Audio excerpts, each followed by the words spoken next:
திருநெல்வேலி மாவட்டம் முத்தூரில் மழை வெள்ளத்தால் பாலத்தின் அருகே இருந்த சாலை அடித்துச் செல்லப்பட்ட நிலையில் நெல்லையிலிருந்து சிவந்திப்பட்டி முத்தூர் செல்லும் போக்குவரத்து முழுவதுமாக துண்டிக்கப்பட்டுள்ளது. விவரங்களை நம்முடைய செய்தியாளர் காண்டிப்பன் வழங்க நாம் கேட்கலாம். காண்டிப்பன், கூடுதல் விவரங்கள். ஷியாம், திருநெல்வேலி மாவட்டம் திருநெல்வேலி தலைநகர் திருநெல்வேலி ஊர்ல இருந்து சிவந்திப்பட்டிக்கும் முத்தூருக்கும் செல்லக்கூடிய ஒரு சாலை இருக்கிறது. அதாவது தேசிய நெடுஞ்சாலை ஒட்டிய அந்த சாலை செல்லும். அந்த சாலையில தான் தற்போது சாலை முழுவதுமாக ஏறக்குறைய ஒரு 60 அடி நீளத்திற்கு சாலை முற்றிலுமாக அரித்து செல்லப்பட்டு காணப்படுகிறது. இந்த காரணமாக பாத்தீங்கன்னா சிவந்திப்பட்டியும் முத்தூருக்கும் போகக்கூடிய மக்கள் கடும் சிரமத்திற்கு உள்ளாகி இருக்காங்க.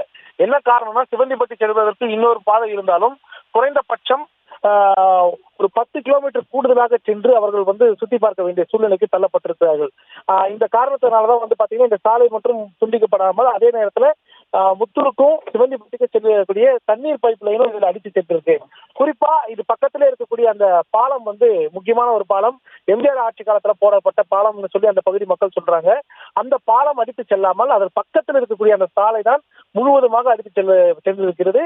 இதை உடனடியாக சரி செய்து கொடுக்க வேண்டும் என்று இந்த முத்தூர் பகுதி மற்றும் சிவந்திப்பட்டி மக்களுடைய கோரிக்கையா இருக்கிறது. ஷியாம் சுந்தர், செய்திகளை உடனுக்குடனும் துல்லியமாகவும் தெரிந்து கொள்ள சப்ஸ்கிரைப் பண்ணுங்க.